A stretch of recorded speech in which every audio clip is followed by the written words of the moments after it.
आपका यूनिक प्रज्ञान यूट्यूब परिवार में मैं प्रज्ञान सर हार्दिक स्वागत करता हूं, वंदन करता हूं, अभिनंदन करता हूं। प्यारे साथियों, अगर आप टीएसटी, पीएचडी जैसी प्रवक्ता LT grade UGC net JRF आदि विभिन्न प्रतियोगी परीक्षाओं की तैयारी कर रहे हैं तो बिल्कुल सही प्लेटफॉर्म पर है और आज का यह प्रैक्टिस सेट होने वाला है आपके लिए महत्वपूर्ण।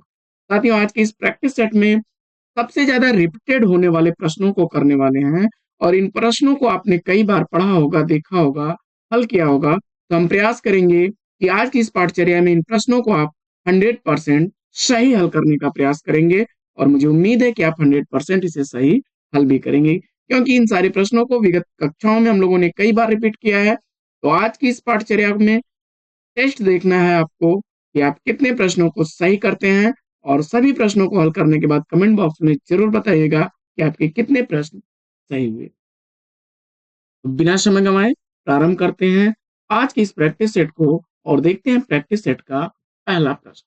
तो फटाफट प्रश्न देखिए। सत्य अपनी एकता में असीम रहता है तो सौंदर्य अपनी अनेकता में अनंत, किसका कथन है? फटाफट उत्तर दीजिए और दिए गए विकल्पों में से आपने सही विकल्प के रूप में सेलेक्ट किया होगा किसको? सी विकल्प को।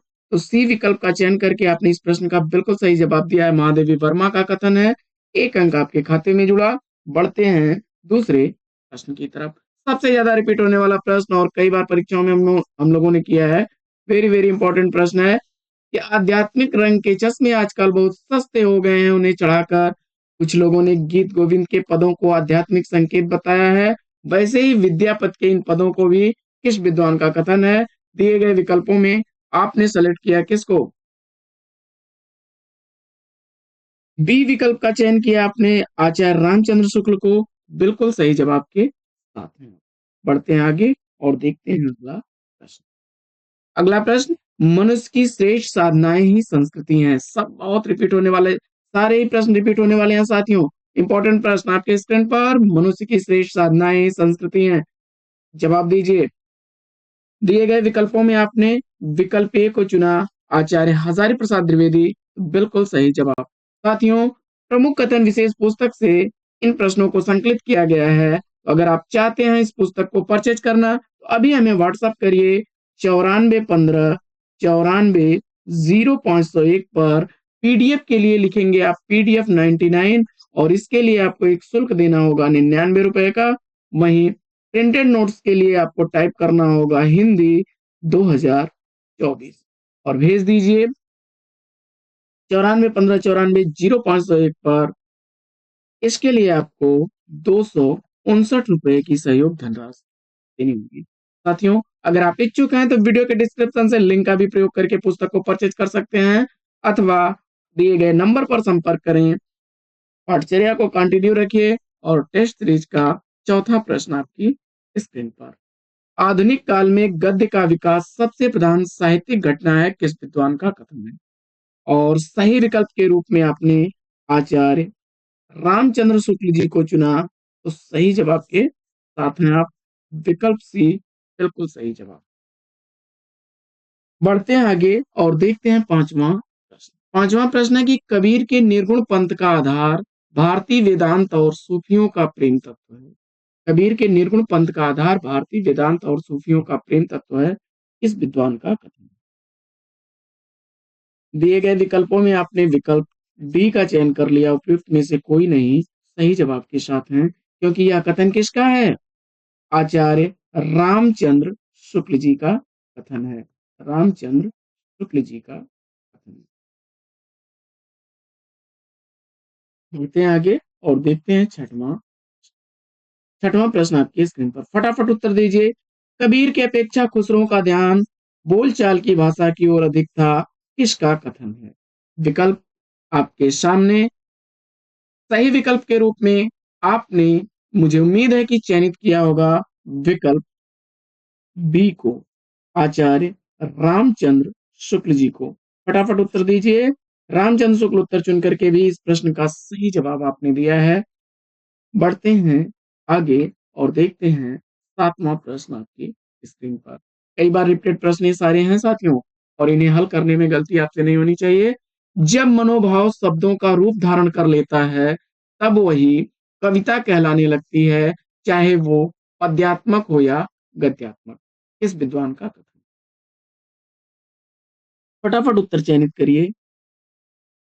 और उत्तर में आपने महावीर प्रसाद द्विवेदी जी को चुना, तो सी विकल्प के साथ सही जवाब पर हैं आप। 8वां प्रश्न आपकी स्क्रीन पर। 8वां प्रश्न क्या है कि रचना यदि जीवन के अर्थ का विस्तार करती है, तो आलोचना रचना के अर्थ का किस विद्वान का कथन है? सही विकल्प के रूप में आपने चुन लिया होगा इसको, राम स्वरूप चतुर्वेदी जी को। राम स्वरूप चतुर्वेदी जी को चुना होगा, तो विकल्प ए के साथ राइट आंसर पर हैं आप। बढ़ते हैं 9वें प्रश्न की तरफ। 9वां प्रश्न आपकी प्रश्न है, रस ऐसी वस्तु है जो अनुभव सिद्ध है, इसके मानने में प्राचीनों की कोई आवश्यकता नहीं, कभी अनुभव में आवे मानिए, न आवे न मानिए। इस विद्वान का कथन। सही जवाब आपने क्या चुना? भारतेंदु हरिश्चंद्र चुना, तो राइट आंसर के साथ हैं आप विकल्प। बढ़ते हैं आगे और देखते हैं अगला प्रश्न संख्या। 10वां प्रश्न क्या है कि कला वस्तु में नहीं होती, बल्कि वस्तु द्वारा अभिव्यक्ति रूप में होती है। इस विद्वान का कथन। कला वस्तु में नहीं होती, बल्कि वस्तु द्वारा अभिव्यक्ति रूप में होती है। इस विद्वान का कथन है। जवाब में आपने क्रोंचे बी विकल्प को चुन लिया, तो राइट आंसर है आप। आगे और देखते हैं अगला प्रश्न। अगला प्रश्न है 11वां। इस साहित्य का उद्देश्य सार्वदेशिक और सार्वकालिक होना चाहिए। हमें अपने साहित्य का उद्देश्य सार्वभौमिक करना है, संकीर्ण एक देशी नहीं। इस विद्वान का कथन। जवाब में आपने किसको चुना? सूर्यकांत त्रिपाठी निराला।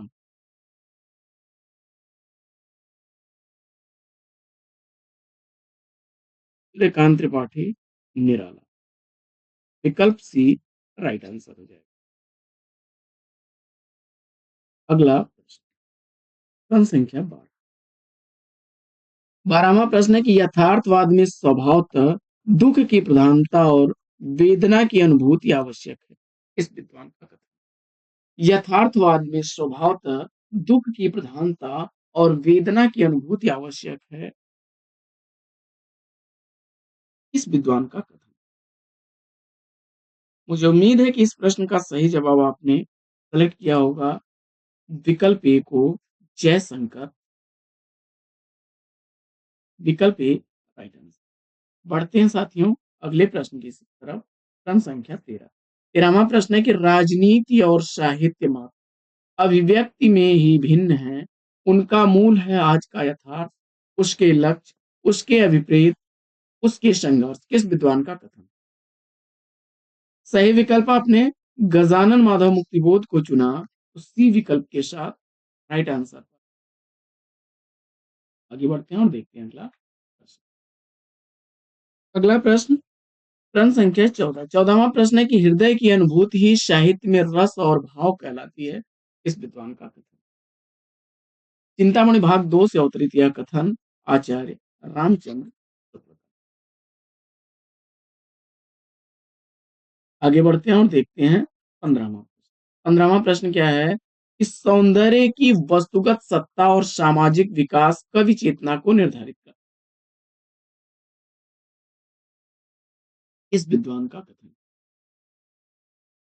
दिए गए विकल्पों में सही विकल्प के रूप में आपने रामविलास शर्मा सी विकल्प को चुना, राइट आंसर के।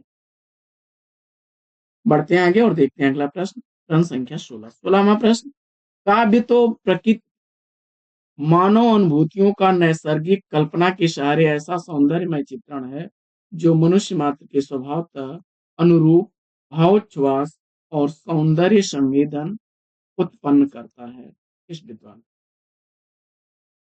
जवाब में आपने नंद दुलारे वाजपेयी विकल्प ए को चुना, राइट आंसर।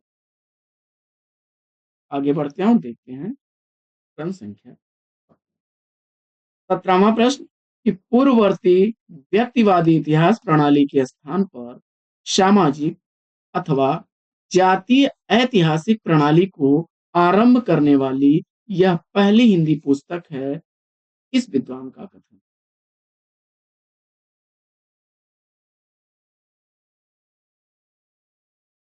जवाब में आपने इसमें से विकल्प डी को चुना होगा।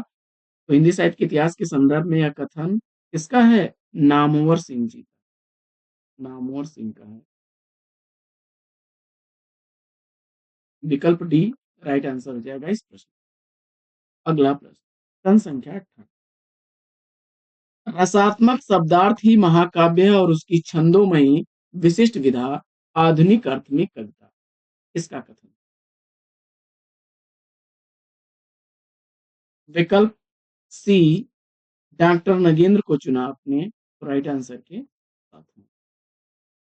अगला प्रश्न, अगला प्रश्न है कि सौंदर्य कोई निरपेक्ष वस्तु नहीं है, उसका निर्माण भी तो कलाकार अपनी भावनाओं और धारणाओं के आधार पर होता है। इसका कथन है। तो इसमें से सभी विकल्प आपके गलत हैं, यानी विकल्प 30 का राइट आंसर हो जाएगा। उपयुक्त में से कोई नहीं। यह डॉक्टर नगेंद्र का कथन। बढ़ते हैं आगे और देखते हैं अगला प्रश्न। अगला प्रश्न है, सूर्य और चंद्र हिंदू और इस्लामी संस्कृति के पारंपरिक प्रतीक हैं। परीक्षाओं में कई बार रिपीट होने वाला प्रश्न, मोस्ट इंपॉर्टेंट प्रश्न है साथियों। उत्तर में राम स्वरूप चतुर्वेदी विकल्प ए को चुन लिया, तो राइट आंसर है। आगे बढ़ते हैं और देखते हैं अगला। अगला प्रश्न है कि मैंने कला पक्ष की अवहेलना न करते हुए भाव पक्ष को अधिक मुख्यता दी है। किस विद्वान का? जवाब में बाबू गुलाब राय विकल्प ए को चुना आपने राइट आंसर के। बढ़ते हैं आगे और देखते हैं अगला कथन। 22वां कथन आपकी स्क्रीन पर कि कवियों का काम है वे पात्र अथवा वस्तु का वर्णन करते हैं, उसका रस अपने अंतःकरण में लेकर उसे ऐसा स्वरूप देते हैं कि उन शब्दों को सुनने से वह रस सुनने वालों के हृदय में जागृत हो जाता है। इस विद्वान। और दिए गए विकल्पों में आपने किसको चुन लिया? महावीर प्रसाद द्विवेदी जी को रसज्ञ रंजन से अवतरित यह कथन विकल्प ए राइट आंसर। बढ़ते हैं आगे और देखते हैं अगला। प्रश्न संख्या 3। कवि जहां जैसा भाव अभिव्यक्त करता है वहां हमारा हृदय भी वैसा हो जाता है। कवि की अनुभूति ही हमारी अनुभूति हो जाती है। हमारा साधारणीकरण कवि की अनुभूतियों के साथ हो जाता है। इस विद्वान का। तो यह काव्य दर्पण से अवतरित कथन है रामदहीन मिश्र जी। रामदहीन मिश्र जी का यह कथन है। विकल्प डी के साथ आप गए, सही जवाब। अगला प्रश्न, 24वां प्रश्न आपकी स्क्रीन। साहित्य के इतिहास को साहित्यिक बनाए रखना इतिहासकार का केंद्रीय धर्म है, इसके लिए शुक्ल जी से सीखा जा सकता है। इस विद्वान। इसमें विकल्प ए, विकल्प बी और सी तीनों ही गलत हैं। विकल्प डी इसका राइट आंसर बनेगा, क्योंकि यह कहना है डॉक्टर बच्चन सिंह। डॉक्टर बच्चन सिंह। आगे बढ़ते हैं और देखते हैं अगला प्रश्न संख्या। साथियों, प्रमुख कथन विशेष पुस्तक को अगर आप बाई करना चाहते हैं तो इसके लिए आप हमें मोबाइल नंबर 9415 94 0501 पर व्हाट्सएप कर सकते हैं। प्रिंटेड नोट्स के लिए आप टाइप करेंगे हिंदी 2024 वहीं पीडीएफ के लिए आप टाइप करेंगे पीडीएफ 99 और भेज देंगे मोबाइल नंबर 9415 94 0501 पर। इसके लिए साथियों, अगर प्रिंटेड नोट्स ले रहे हैं तो 259 रुपए की धनराशि आपको देनी होगी। वहीं पीडीएफ 99 के लिए 99 रुपए सहयोग धनराशि देनी होगी। तो अगर आप इच्छुक हैं तो वीडियो के डिस्क्रिप्शन से लिंक का प्रयोग करें अथवा आप हमें व्हाट्सअप करें। पाठचर्या में हम लोग पुनः कंटिन्यू करते हैं और देखते हैं कि रसात्मक शब्दार्थ ही काव्य है, उसकी छंदोमयी विशिष्ट विधा आधुनिक अर्थ में कविता यह किस विद्वान का कथन है? जवाब में आपने विकल्प सी डॉक्टर नगेंद्र को चुना। अगला प्रश्न है कि संसार का सारा कारोबार बच्चों को खिलाने पिलाने सुलाने आदि के लिए हो रहा है, इस महत्वपूर्ण कर्तव्य में भूल न देने का काम मां नामधारी जीवों को सौंपा गया है। काफी रिपीट होने वाला प्रश्न, और इस प्रश्न का जवाब महादेवी वर्मा, विकल्प बी चुना आपने सही जवाब के। अगला प्रश्न, शब्दार्थ और साहित्यों का अध्ययन, काफी रिपीटेड प्रश्न, जवाब हामन चुन करके आपने सही जवाब। अगला प्रश्न है कि यदि द्विवेदी जी न उठ खड़े होते तो जैसी अव्यवस्थित व्याकरण विरुद्ध पटांग भाषा चारों ओर दिखाई पड़ी थी, उसकी परंपरा जल्दी न रुकती। मोस्ट इंपॉर्टेंट, यह भी रिपीट होने वाला वेरी वेरी इंपॉर्टेंट प्रश्न है साथियों। आचार्य रामचंद्र शुक्ल उत्तर चुन करके सी विकल्प राइट आंसर दिया है। तो साथियों, आज का यह प्रैक्टिस सेट कैसा लगा कमेंट्स करके जरूर बताइए, और आपने कितने प्रश्नों को सही हल किया इसका भी जवाब दीजिएगा। तो आज की पाठचर्या में लेते हैं यहीं पर विराम, फिर मिलेंगे आपसे अगले वीडियो में एक नए प्रश्न, एक नए टॉपिक, एक नए अंदाज में। तब तक के लिए लेते हैं आपसे विदा। आपका जीवन मंगलमय हो, बेस्ट विशेष, बेस्ट ऑफ लक। जय हिंद।